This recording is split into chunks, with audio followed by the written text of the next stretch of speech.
പാർലമെൻറ്റിലേക്കാണ് പോകുന്നത്. കഴിഞ്ഞ 2 ദിവസങ്ങളിലായി ചോദ്യപേപ്പർ ചോർച്ചയും അതിനൊക്കെ തന്നെ പബ്ലിക് എക്സാമിനേഷൻസ് ഭേദഗതി ബില്ലുമായി ബന്ധപ്പെട്ട ചർച്ചകളായിരുന്നു. ഇതിൽ പ്രധാന ശ്രദ്ധാകേന്ദ്രം രാഹുൽ ഗാന്ധി തന്നെയായിരുന്നു. രാഹുൽ ഗാന്ധിയുടെ കടുത്ത വിമർശനങ്ങൾ അത് RSSനെതിരെയും അമിത്ഷായ്ക്കെതിരെയും അക്കമിട്ട് പറഞ്ഞുകൊണ്ടായിരുന്നു. അമിത്ഷാ വിദ്യാർത്ഥികൾക്കെതിരെ പെല്ലറ്റ് പ്രയോഗിക്കാനുള്ള അനുമതി നൽകിയത് ആഭ്യന്തരമന്ത്രി അമിത്ഷായാണ്. അദ്ദേഹം പാർലമെൻറ്റിൽ വരാൻ ഇപ്പോൾ ധൈര്യപ്പെടുന്നില്ല. 30 കാറുകളുടെ അകമ്പടിയിലാണ് നടക്കുന്നത് എന്നടക്കം രാഹുൽ പറഞ്ഞു. അതോടൊപ്പം തന്നെ ഈ പ്രതിഷേധത്തിൽ പങ്കെടുത്ത വിദ്യാർത്ഥികളോട് സംസാരിച്ചിരുന്നു. അതിൽ ചില വിദ്യാർത്ഥികൾ പറഞ്ഞ കാര്യങ്ങൾ കൂടിയിട്ട് രാഹുൽ സഭയിൽ പറയുകയുണ്ടായിരുന്നു. അതിൻ്റെ അകത്ത് ഏറ്റവും പ്രധാനപ്പെട്ടെന്ന് പറഞ്ഞാൽ ചില വിഡ്ഢികൾ അല്ലെങ്കിൽ ഇഡിയറ്റ് അവർ തങ്ങളെ കേൾക്കാൻ തയ്യാറാകുന്നില്ല എന്ന് വിദ്യാർത്ഥികൾ പറഞ്ഞിരുന്നു. രാഹുൽ ഗാന്ധി ഈ പ്രസംഗത്തിനിടെ പലവട്ടം ഇഡിയറ്റ് എന്ന് പറഞ്ഞത് കൂടിയിട്ട് BJP അംഗങ്ങളെ വിരളി പിടിപ്പിക്കുകയുണ്ടായി. തുടർന്ന് അദ്ദേഹം പറയുകയുണ്ടായി, രാജ്യത്തെ സംഘപരിവാറാണ് സർവകലാശാലകളെ നിയന്ത്രിക്കുന്നത്. രാജ്യത്തെ എല്ലാ സർവകലാശാലകളും നോക്കിക്കഴിഞ്ഞാൽ അതിന് RSS താല്പര്യമുള്ള വൈസ് ചാൻസലർമാരാണുള്ളത്. മൊത്തത്തിൽ വിദ്യാഭ്യാസം തന്നെ RSSൻ്റേതായി കഴിഞ്ഞു. സ്വതന്ത്ര ചിന്തയുള്ള വിദ്യാർത്ഥികൾക്ക് വളരാൻ പറ്റാത്തൊരു സാഹചര്യമാണ് രാജ്യത്തുള്ളതെന്നും രാഹുൽ പറയുകയുണ്ടായി. ഇതേ തുടർന്ന് സഭയിൽ വലിയ ബഹളമാണ് BJP അംഗങ്ങൾ ഉയർത്തിയ. രാഹുലിൻ്റെ ഇഡിയറ്റ് അടക്കമുള്ള വാചകങ്ങളും അതോടൊപ്പം തന്നെ അമിത്ഷായ്ക്കെതിരെയുള്ള പ്രയോഗങ്ങളും ശരിയായിട്ടുള്ളതല്ല. അത് സഭയിൽ നിന്ന് അല്ലെങ്കിൽ സഭാരേഖകളിൽ നിന്ന് നീക്കം ചെയ്യണമെന്നടക്കം ആവശ്യം ഉയർന്നു. രാഹുലിനെതിരെ വലിയ രീതിയിലുള്ള വിമർശനങ്ങളാണ് ഉയർന്നതും. ഇതിലേക്കാണ് അജിംസ്, ഈ സമരത്തിൻ്റെ തുടക്കം മുതൽ ഇപ്പോൾ സഭയിൽ വരെയുള്ള ഒരു രാഹുൽ ഗാന്ധി ഉണ്ട്. രാഹുൽ ഗാന്ധിക്കെതിരെ വിമർശനങ്ങൾ ഉയർന്ന ഘട്ടത്തിലൊക്കെ അദ്ദേഹം ഒരു കംബാക്ക് നടത്തുന്നുണ്ട്. ഈ രാഹുലിൻ്റെ ഇപ്പോഴത്തെ ഈ ഒരു പെർഫോമൻസിനെ എങ്ങനെയാണ് കാണുന്നത്? രാഹുൽ ഗാന്ധിയുടെ രാഷ്ട്രീയ മൂല്യം, ഇന്ത്യൻ രാഷ്ട്രീയത്തിൽ രാഷ്ട്രീയ മൂല്യം എന്ന് പറഞ്ഞാൽ അദ്ദേഹം RSSനെ പോയിന്റ് ഔട്ട് ചെയ്യുന്നുള്ളതാണ്. RSS ആണ് ഇന്ത്യ നേരിടുന്ന ഏറ്റവും വലിയ ചലഞ്ച് എന്ന് അദ്ദേഹം തിരിച്ചറിയുകയും അത് ഇടയ്ക്കിടയ്ക്ക് പറഞ്ഞുകൊണ്ടിരിക്കുകയും ചെയ്തു. അങ്ങനെ പറയാൻ കോൺഗ്രസ്സുകാരും ധൈര്യപ്പെട്ടിട്ടില്ല ഇതുവരെ. ഈവൻ ഇന്ദിരാഗാന്ധി പോലും അങ്ങനെ വ്യക്തമായിട്ട് പറഞ്ഞിട്ടില്ല. രാഹുൽ ഗാന്ധി അത് പറയുന്നു. ഒരുപക്ഷെ അത് കൃത്യമായി ചൂണ്ടിക്കാട്ടുന്ന ആദ്യത്തെ കോൺഗ്രസ്സുകാരനും ഒരേ ഒരു കോൺഗ്രസ്സുകാരനും അദ്ദേഹം ആയിരിക്കും. കാരണം RSS ഇതിനു മുമ്പ് അദ്ദേഹത്തിൻ്റെ പിതാവിൻ്റെ കാലത്തോ മുത്തശ്ശിയുടെ കാലത്തോ ജവഹർലാൽ നെഹ്റുവിൻ്റെ കാലത്തോ ഒരു ഭീഷണിയായിരുന്നില്ല. അങ്ങനെ ഭീഷണിയായി വരുന്ന സമയത്ത് രാഹുൽ ഗാന്ധിയാണ് ആ ചരിത്ര ദൗത്യം നിർവഹിക്കേണ്ട ആൾ. അദ്ദേഹം അത് കൃത്യമായിട്ട് പറയുന്നുണ്ട്.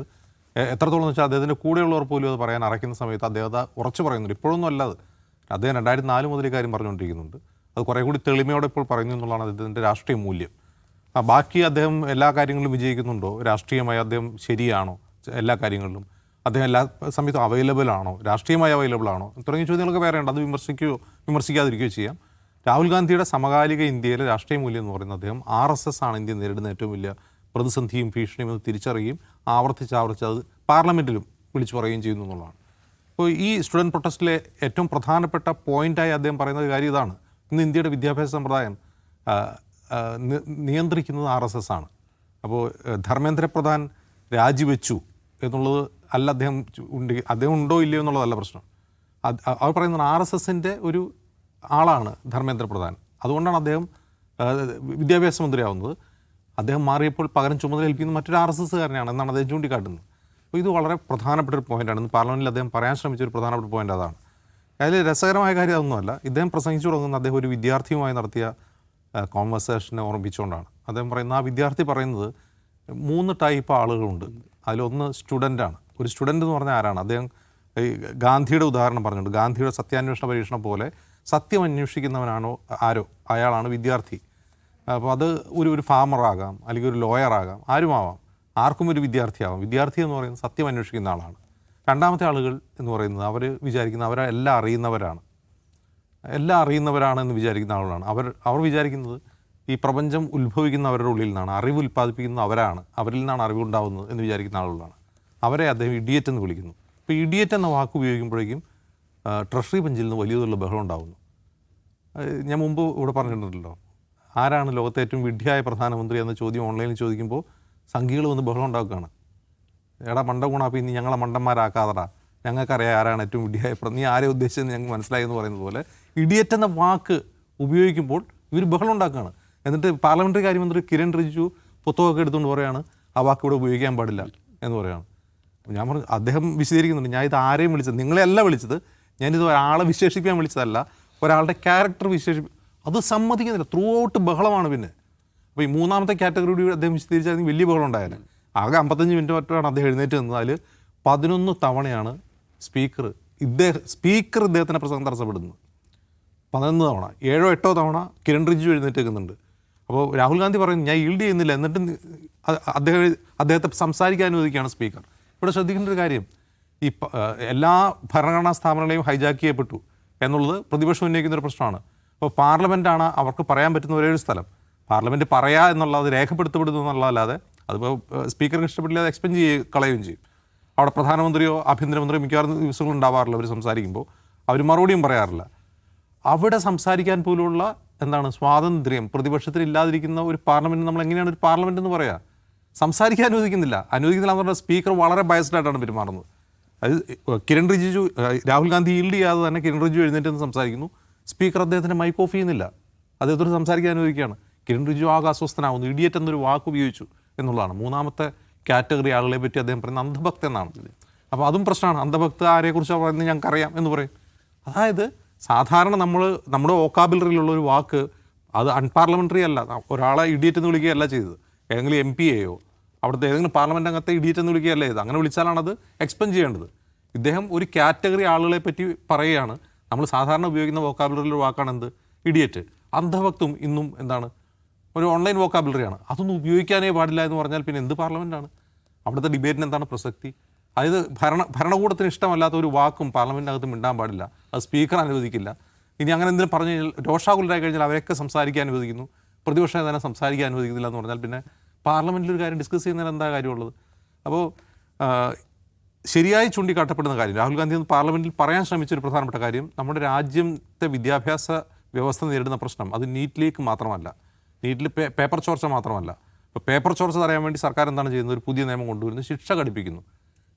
അതായത് മോഷണം, ഒരു വസ്തു മോഷണം പോകരുത്. മോഷണം പോകാതിരിക്കാൻ എന്ത് ചെയ്യണമെന്ന് ചോദിക്കുമ്പോൾ മോഷ്ടാക്കൾക്ക് കടുത്ത ശിക്ഷ ഉറപ്പാക്കിക്കൊണ്ട് ഞങ്ങൾ മോഷണം തടയുമെന്ന് പറയുന്നത് എത്രമാത്രം അബദ്ധവും വിഡ്ഢിത്തരവുമാണോ അതാണ് ഇപ്പോഴും സർക്കാർ ചെയ്തുകൊണ്ടിരിക്കുന്നത്. സർക്കാർ അതാണ് ചെയ്തുകൊണ്ടിരിക്കുന്നത്. മോഷണം തടയാൻ എന്ത് വേണം? മോഷ്ടിക്കപ്പെടാതിരിക്കാൻ പറ്റിയ സുരക്ഷിതമായ സംവിധാനങ്ങൾ ഉണ്ടാവണം. അങ്ങനെ എന്തെങ്കിലും സംവിധാനത്തെക്കുറിച്ച് സർക്കാർ ഇതുവരെ എന്തെങ്കിലും പറഞ്ഞിട്ടുണ്ടോ? അതേക്കുറിച്ച് എന്തെങ്കിലും ഗ്രാഹ്യം അവർക്കുണ്ട്? എന്തെങ്കിലും പറയാം. ഇപ്പോൾ പറയാണ് പരീക്ഷാ സമ്പ്രദായം ഉൾപ്പെടെ കുറേ കൂടി പരിഷ്കരിക്കാൻ വേണ്ടി നന്ദൻ നിലയ്ക്കേനിയുടെ നേതൃത്വത്തിൽ ഒരു ടീമിനെ ഉണ്ടാക്കുകയാണെന്ന് പറഞ്ഞു. അപ്പോൾ അതിൽ ഒരാളെ പറ്റി ഇന്നലെ പ്രിയങ്ക ഗാന്ധി പറഞ്ഞ ഒരു കാര്യം ഇന്ന് വിവാദമായിട്ടുണ്ട്. പ്രിയങ്ക ഗാന്ധി പറഞ്ഞ അതിലൊരാൾ കൗ യൂറിൻ എക്സ്പേർട്ടാണ് എന്ന് പറഞ്ഞു. അത് ഇന്ന് ഭയങ്കര പ്രശ്നമായേക്കുവാണ്. ഗോമൂത്ര വിദഗ്ധൻ. എന്താ അദ്ദേഹം, അതായത് അദ്ദേഹം അവർ പേര് പറഞ്ഞില്ല, പ്രിയങ്ക ഗാന്ധി ആരുടെയും പേര് പറഞ്ഞില്ല. അതിലൊരു അംഗം കൗ യൂറിൻ എക്സ്പേർട്ടാണെന്ന് പറഞ്ഞ അദ്ദേഹം ട്രഷറി ബെഞ്ചിൽ ഇന്നലെ ഇളകി മറിഞ്ഞു. വൻ വിവാദമായി. ഗോദി മീഡിയ മുഴുവൻ പ്രിയങ്ക ഗാന്ധിക്കെതിരെ ശാസ്ത്ര സമൂഹത്തെ അപമാനിക്കുകയാണ് എന്ന് ഒരു വിഭാഗം മാധ്യമങ്ങൾ, ഒരു വിഭാഗം BJP അംഗങ്ങൾ, മറുവിഭാഗം ഇത് ഹിന്ദു സമൂഹത്തിനെതിരാണ്. അത് സർക്കാർ നിയോഗിക്കുന്ന ഒരു കമ്മിറ്റിയിൽ ഒരാൾ കൗ യൂറിൻ എക്സ്പെർട്ടാണ് എന്ന് പറയുന്നത് എങ്ങനെയാണ് അപമാനകരമാവുന്നത്? ഏതെങ്കിലും സമൂഹത്തിന് അപമാനകരമാവുന്നത്? അതിലൊരാളുണ്ട്, മദ്രാസ് IIT-യുടെ പ്രിൻസിപ്പൾ, അദ്ദേഹത്തിൻ്റെ പേര് പ്രൊഫസർ കാമകോടി അങ്ങനെ എന്തോ ആണ്. അദ്ദേഹം ബേസിക്കലി മറ്റേതോ ഡൊമൈനിലാണ് അദ്ദേഹം വിദഗ്ധൻ. പക്ഷേ അദ്ദേഹത്തിൻ്റെ ഒരു പ്രശസ്തമായ റിസർച്ച് പേപ്പറുണ്ട്. അതായത് കൗ യൂറിൻ, ഗോമൂത്രം ഡൈജസ്റ്റീവ് ഇഷ്യൂസിന്, അതായത് ദഹന പ്രശ്നങ്ങൾക്ക് മരുന്നാണെന്നും അതുപോലെ ആൻറ്റി ബാക്ടീരിയൽ സ്വഭാവമുള്ളതാണെന്നും അത്തരം പ്രയോജനങ്ങളുണ്ടെന്നും തെളിയിക്കുന്നൊരു പേപ്പർ അദ്ദേഹത്തിനുണ്ട്. അവതരിപ്പിക്കപ്പെട്ടതാണ്. അങ്ങനെ ഒരാളാണ് IIT-യിൽ ഇരിക്കുന്നതെന്ന് ആലോചിക്കുക. അപ്പോൾ അദ്ദേഹത്തെക്കുറിച്ച് അദ്ദേഹം കൗ യൂറിൻ എക്സ്പെർട്ടാണെന്ന് പറയുന്നത് എങ്ങനെയാണ് അപമാനകരമാവുന്നത്?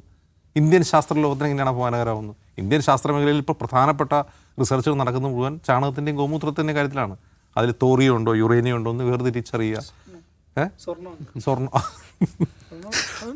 ഗുജറാത്തിലെ ഒരു യൂണിവേഴ്സിറ്റി പ്രൊഫസർ പറഞ്ഞല്ലോ, ധാരാളമായി അത്തരം പ്രൊജക്റ്റുകൾക്ക് ഫണ്ട് ചെയ്യപ്പെടുന്നുണ്ട് ഇന്ത്യയിൽ. ധാരാളം അത്തരം ചാണക ഗോമൂത്ര പ്രൊജക്റ്റുകൾ. അപ്പോൾ അങ്ങനെ അദ്ദേഹം എക്സ്പെർട്ടാണെന്ന് പറയുന്നത് എന്തുകൊണ്ടാണ്? അദ്ദേഹം പേപ്പർ അവതരിപ്പിച്ചുകൊണ്ടാണ്. അത് പാർലമെൻറ്റിൽ അദ്ദേഹത്തിൻ്റെ പേര് പരാമർശിക്കാതെ പറയുമ്പോൾ എങ്ങനെയാണ് അത് അപമാനകരമാവുന്നത്? അപ്പോൾ ഇവർക്ക് തന്നെ അറിയാം ഞങ്ങൾ എന്താണ് ചെയ്തുകൊണ്ടിരിക്കുന്നത്, RSS എന്താണ് ഇന്ത്യയിലെ വിദ്യാഭ്യാസ വ്യവസ്ഥയോട് ചെയ്തുകൊണ്ടിരിക്കുന്നതെന്നും എന്താണ് ദേശീയ വിദ്യാഭ്യാസ നയമെന്നും നമ്മുടെ ഉന്നത വിദ്യാഭ്യാസ മേഖല ഇവരെങ്ങനെയാണ് ഹൈജാക്ക് ചെയ്ത് വെച്ച് ഈ പറയുന്ന ഹിന്ദുത്വ പ്രൊജക്റ്റിന് വേണ്ടി ഫണ്ട് ചെയ്യുന്ന സ്ഥാപനങ്ങളായി മാറുന്നു എന്നുള്ളതും ഇവർക്ക് തന്നെ അറിയാം. ഞങ്ങൾ ചെയ്യുന്നത് മോശമാണ്. അപ്പോൾ അവർ ചെയ്യുന്ന ഒരു കാര്യത്തെ കോംപ്ലിമെൻ്റ് ചെയ്യാണ് യഥാർത്ഥത്തിൽ പ്രിയങ്ക ഗാന്ധി ചെയ്തത്. അദ്ദേഹം ഗോമൂത്ര എക്സ്പേർട്ടാണ്. അപ്പോൾ അങ്ങനെ പറയുമ്പോൾ അതെങ്ങനെയാണ് അപമാനകരമാവുന്നു? അത് അപമാനകരമാണെങ്കിൽ ആ പരിപാടിക്ക് ഫണ്ട് ചെയ്യുന്ന പണി നിർത്തുമല്ലേ സർക്കാർ ചെയ്യേണ്ടത്? അപ്പോൾ ഇത് യഥാർത്ഥത്തിൽ സംഘി എക്കോസിസ്റ്റം പാർലമെൻറ്റിൽ കൂടി ഇന്നലെ ഇന്നുമായിട്ട് എക്സ്പോസ്ഡ് ആവുകയാണ് ചെയ്യുന്നത്. പക്ഷേ ഇത് എക്സ്പോസ്ഡ് ആവാണ് എന്ന് പോലും അവർ സമ്മതിക്കാൻ ഗോദി മീഡിയ അനുവദിക്കില്ല.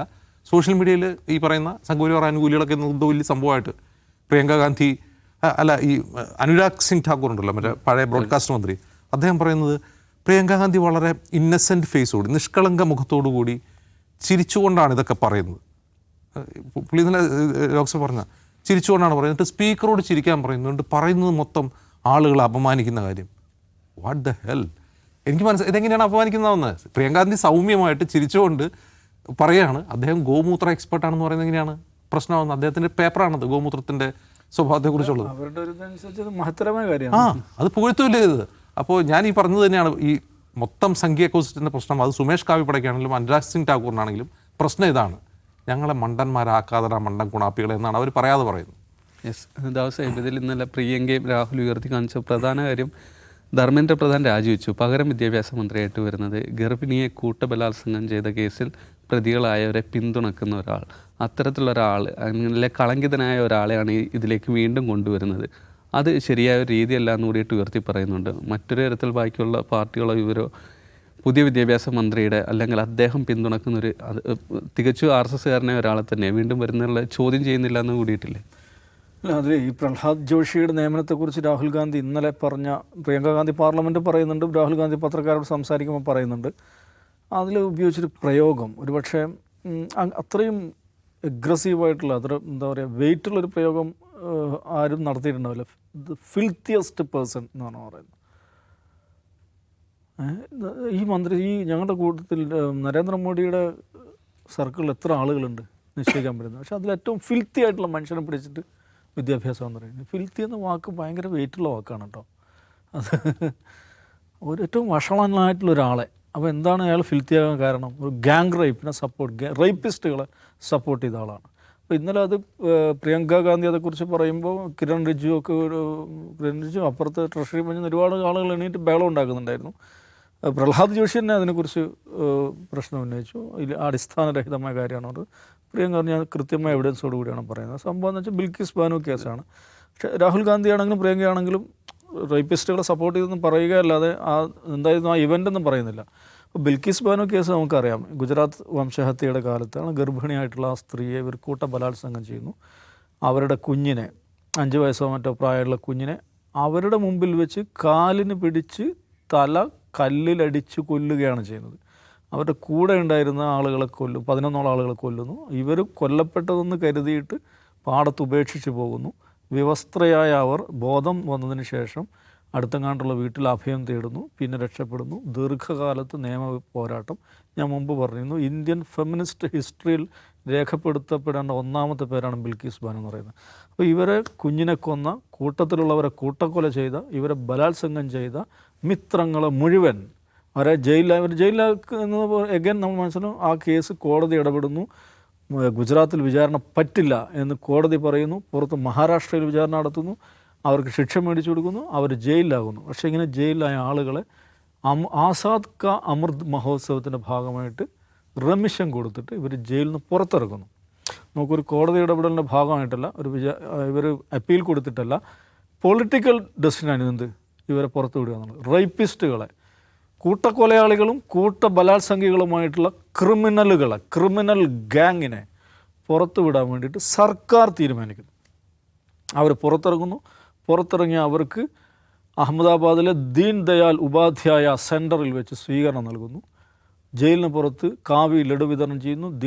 ദീൻ ദയാൽ ഉപാധ്യായ സെൻറ്ററിൽ ഇവർക്ക് സ്വീകരണം കൊടുക്കുന്നു, മാലയിടുന്നു. ഇതാണ് സംഭവം. ഇത്രയും റിഗ്രസീവായിട്ട്, ഇത്രയും അക്രമാസക്തമായിട്ടുള്ള ഒരു നടപടി ഒരു ഭരണകൂടം നേരിട്ട് നടപ്പുകഴിഞ്ഞാൽ മാസ് റേപ്പിസ്റ്റുകൾ, മാസ് മർഡറേഴ്സ് ആയിട്ടുള്ള ആളുകളാണ് ഭരണകൂടം നേരിട്ട് പുറത്തിടുന്നത്. അന്ന് അതിനെ അനുകൂലിച്ച ആളാണ് ആര്? Prahlad Joshi. That's part of history. അതൊരു നിയമപരമായ നടപടിയാണെന്ന് പറഞ്ഞിട്ട് അതിനെ അനുകൂലിച്ചു. പിന്നെ അഗൈൻ ഈ ആക്ടിവിസ്റ്റുകളൊക്കെ സുപ്രീം കോടതിയിൽ പോയി അത് തടഞ്ഞു കേട്ടോ. അത് റിവോക്ക് ചെയ്തു. ഗവൺമെൻറ് ഡെസിഷൻ ഒരു ജുഡീഷ്യൽ റിവിഷന് വിധേയമായി ആരകത്ത് തന്നെ പോയി. പക്ഷെ അന്ന് അതിനെ പിന്തുണച്ച ആളാണ് ഇന്ന് വിദ്യാഭ്യാസ മന്ത്രി. നമ്മുടെ പുതിയ തലമുറയെ നല്ല പാഠങ്ങൾ പറഞ്ഞു പഠിപ്പിക്കാൻ ഉത്തരവാദപ്പെട്ട മിനിസ്റ്റർ ഈ മാസ് റേപ്പിസ്റ്റുകളെ, മാസ് മർഡറേഴ്സ് ആളുകളെ പുറത്ത് വിട്ടതിനെ, അവർക്ക് ജയിലിൽ നിന്ന് പുറത്ത് വിട്ട് സ്വാതന്ത്ര്യം നൽകി ആഘോഷിച്ചതിനെ പിന്തുണച്ച മനുഷ്യനാണ്. ഇത് ഒരു പ്രധാനപ്പെട്ടൊരു കാര്യമല്ലേ? പക്ഷെ ഇത് രാഹുലും പ്രിയങ്കയും മാത്രമേ പറയുന്നുള്ളൂ എന്നുള്ളതാണ്.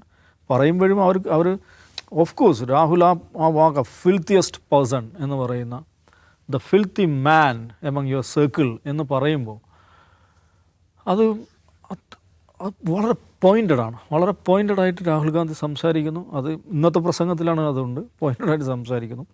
സ്വാഭാവികമായിട്ടും അതിൻ്റെതായ റിപ്പർക്കഷൻ ഉണ്ടാകും, അതിൻ്റെ വലിയ ആഘാതം ഉണ്ടാകും. അതുകൊണ്ട് ഇന്നിപ്പോൾ ഈ ഇഡിയറ്റ് എന്ന് പറയുന്ന പ്രയോഗം അദ്ദേഹം അത് അവതരിപ്പിക്കുന്നു. ഞാനൊരു കുട്ടിയായിട്ട് സംസാരിച്ചുകൊണ്ടിരിക്കുകയായിരുന്നു. 3 കാറ്റഗറീസ് ആണുള്ളത്. വിദ്യാർത്ഥികളുണ്ട്, ഇഡിയറ്റുകളുണ്ട്, പിന്നെ അന്ധഭക്ത്. അപ്പോൾ who is that third category? ഈ അന്ധഭക്ത് ആരാണ്? അന്ധഭക്ത് ആരാണ്? ഇഡിയറ്റിന് ദൈവമായി കാണുന്നവരാണ്. ഇതിലും മികച്ച ഒരു ഡെഫിനേഷൻ അതിന് കൊടുക്കാനില്ലല്ലോ. ഈ ജന്തർ മന്ദിറിൻ്റെ റീലുകൾ ശ്രദ്ധിക്കുക സികേഷ്. അവിടുന്ന് ഞാൻ ഒരുപാട് കുറേ സ്വയം ശ്രദ്ധിക്കുന്നൊരു കാര്യമാണ്. BJP എന്ന് പറയുന്ന പ്രയോഗം വളരെ കുറവാണ്. അവർ BJPക്ക് പകരം വളരെ നാച്ചുറലായിട്ട്, വളരെ നോർമലായിട്ട് ഉപയോഗിക്കുന്ന വാക്കെന്താ അറിയോ? അന്ധഭക്തി എന്നാണ്. അതൊരു പോപ്പുലർ കൾച്ചറിൻ്റെ ഭാഗമായി കഴിഞ്ഞാൽ ഒരു പ്രക്ഷോഭം എപ്പോഴും കുറേ വൊക്കാബുലറി, കുറേ പദാവലികൾ കൂടെ സംഭാവന ചെയ്യുന്നുള്ളതാണ്.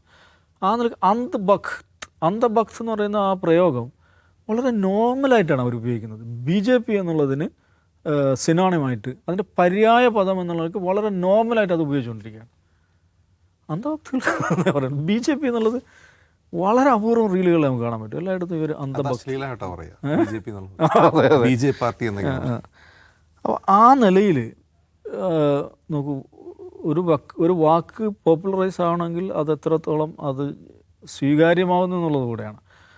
ആ ഒരു ഘട്ടത്തിൽ നേർക്കുനേരെ BJP മുന്നോട്ട് വെക്കുന്ന ഈ വ്യക്തി കേന്ദ്രീകൃത രാഷ്ട്രീയം, ഇതിനെതിരായിട്ടൊക്കെയുള്ള ഭയങ്കര സാറ്ററിക്കുള്ള ഒരു ആക്രമണമാണ്. രാഹുൽ ഗാന്ധി പാർലമെൻറ്റിൽ എപ്പോഴും മികച്ച ഫോം തന്നെയായിരിക്കും. ആ ഫോം തന്നെയാണ് നമ്മൾ കണ്ടത്. അത് മസ്തകത്തിൽ പ്രഹരിക്കുന്നതാണ്, നിശ്ചയമായിട്ടും BJPയുടെ മസ്തകത്തിൽ പ്രഹരിക്കുന്നതാണ്. ആ ഒരു ഈ ഹിന്ദി ന്യൂസ് റൂമുകൾ അല്ലെങ്കിൽ ഈ ഗോദി മീഡിയയുടെ ന്യൂസ് റൂമുകൾ മാറ്റി നിർത്തിയാൽ ഇന്ത്യൻ പബ്ലിക്കിലേക്ക് ആ സാധനം എത്തിയിട്ടുണ്ട്. അതിൻ്റെ കൂടെ ഒരു റിഫ്ലക്ഷനാണ്. ദാറ്റ് ഡസൻറ്റ് മീൻ ഇനി വരുന്ന ഇലക്ഷനിലൊക്കെ ഇത് റിഫ്ലക്റ്റ് ചെയ്യുന്നില്ല. ഇലക്ഷൻ എന്ന് പറയുന്നത് വേറൊരു കളിയാണ്, വേറൊരു ഗെയിമാണ്. അതിനെ വേറെ നിലയ്ക്ക് തന്നെ കൈകാര്യം ചെയ്യേണ്ടി വരും. യെസ്, രാഹുൽ ഗാന്ധി എന്ന് ചോദിക്കുന്നുണ്ടായിരുന്നു, നിങ്ങൾ ധീരൻ എന്ന് വാഴ്ത്തിപ്പാടുന്ന നിങ്ങളുടെ ആഭ്യന്തരമന്ത്രി എവിടെയാണെന്നുള്ള, അദ്ദേഹത്തിനെ സഭയിൽ കാണുന്നില്ലല്ലോ എന്നുള്ള ആ ചോദ്യം തന്നെയാണ് ചോദിക്കാനുള്ളത്.